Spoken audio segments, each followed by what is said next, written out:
Bonsoir les amis, j'espère que vous allez bien. On se retrouve aujourd'hui pour parler du transit du soleil dans le signe des poissons. En 2025, il effectuera son voyage en poisson du 18 février à 11 heures, heure de Paris, jusqu'au 20 mars. Le Soleil traverse un signe pendant environ un mois et se déplace d'1 degré par jour. Il ne faut pas confondre votre signe de naissance avec le voyage annuel du Soleil dans la roue zodiacale. En thème natal, la position du Soleil indique la façon dont va s'exprimer notre rayonnement, notre volonté. Il symbolise la vie, notre puissance créatrice. En transit, il évoque une période sensibilisée par le signe qu'il traverse. C'est en fonction de ses aspects avec ses partenaires du zodiaque que l'on peut évoquer l'ambiance générale. Astre de jour, de lumière, de feu, il peut aussi brûler ou tuer. Il comporte un côté dangereux. Le soleil est en outre éblouissant, voire aveuglant. Dans la mythologie grecque, Hélios est le dieu du soleil. La légende dit qu'il conduit un char d'or qui amène le soleil à travers le ciel chaque jour. Son itinéraire est d'est en ouest, comme le soleil. À la fin de chaque journée, donc Hélios voyage à bord d'un géant bol d'or vers l'aurore pour recommencer son périple. La lumière est ce qui permet de voir. Sans lumière, il n'est pas possible d'appréhender les choses. Le poisson, dernier signe de la roue zodiacale, mutable, féminin d'élément eau, est gouverné par Jupiter, la planète de l'expansion, et par Neptune, la planète de l'intuition. En transit, il signale la fin d'un cycle avant qu'un autre ne démarre au printemps. À son arrivée, le 18 février, dans le dernier signe de la roue zodiacale, on l'a vu, le soleil se contentera d'observer les faits avant de se prononcer sous sa conjonction, mais vraiment très rapide, 2-3 jours avec Mercure. Ce duo en poisson augurera d'une volonté, d'un processus de paix. Le trigone Saturne-Mars aura la volonté de s'y engager fortement. Il sera appuyé par le sextile Vénus-Jupiter, car il faudra bien penser aussi aux répercussions sur l'économie. Vénus et Jupiter, rappelons-le, représentent la bonne et mauvaise fortune en astrologie.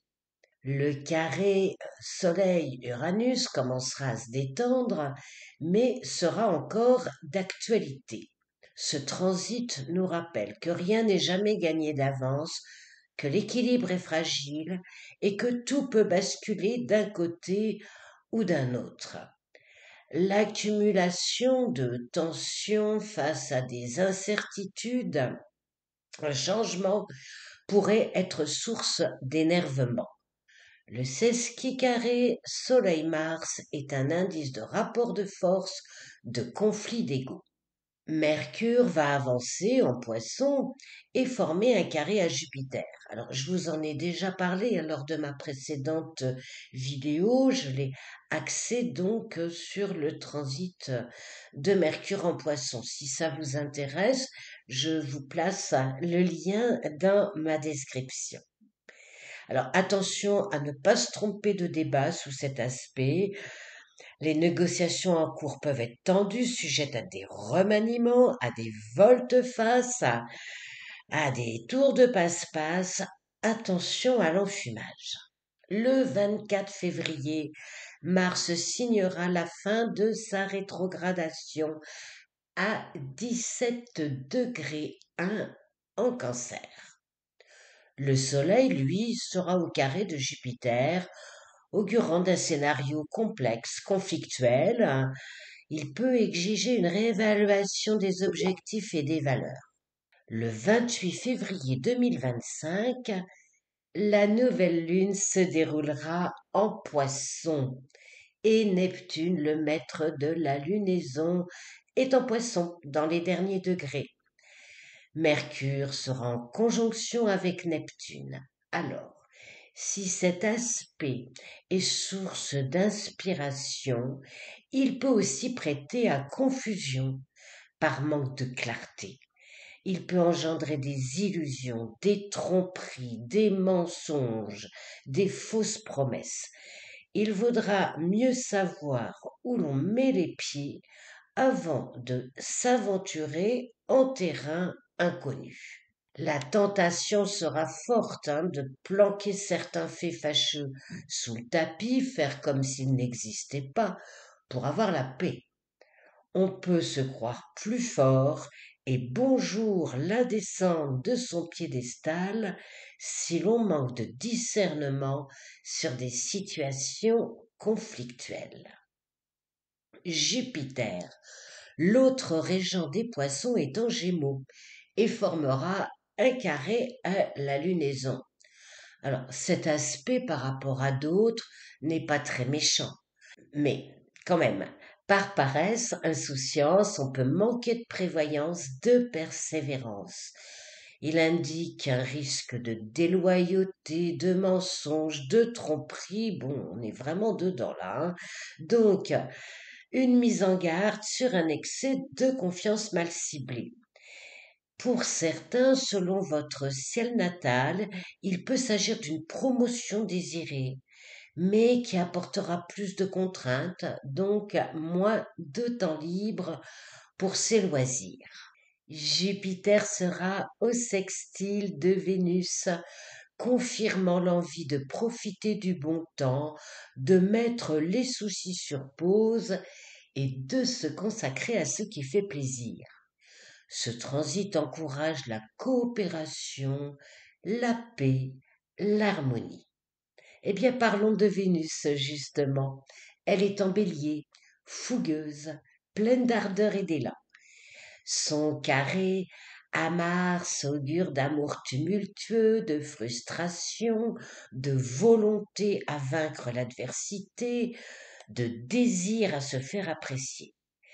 Il marque un combat sur le besoin de reconnaissance, une juste appréciation de ses valeurs, du travail fourni, sur l'attention, l'amour reçu et celui que l'on donne à ses proches. La lunaison formera une conjonction à Saturne. Cet aspect sera toujours d'actualité lors de la pleine lune en Vierge du 14 mars, sauf que la lune là sera en Vierge en opposition à Saturne. Saturne et le Soleil, lui, sera conjoint toujours à Saturne.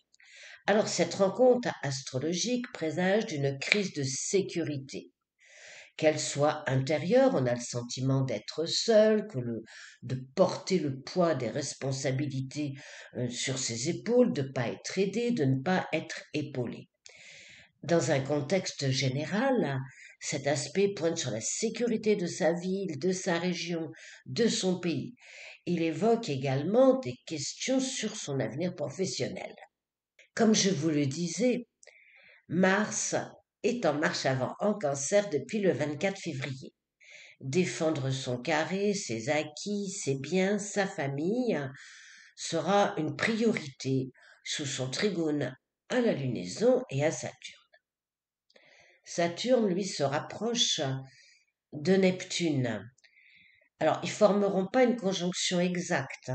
Ils seront en conjonction en bélier lors du passage de Saturne dans ce signe du 25 mai au 1er septembre 2025 et on retrouvera cette conjonction en février 2026.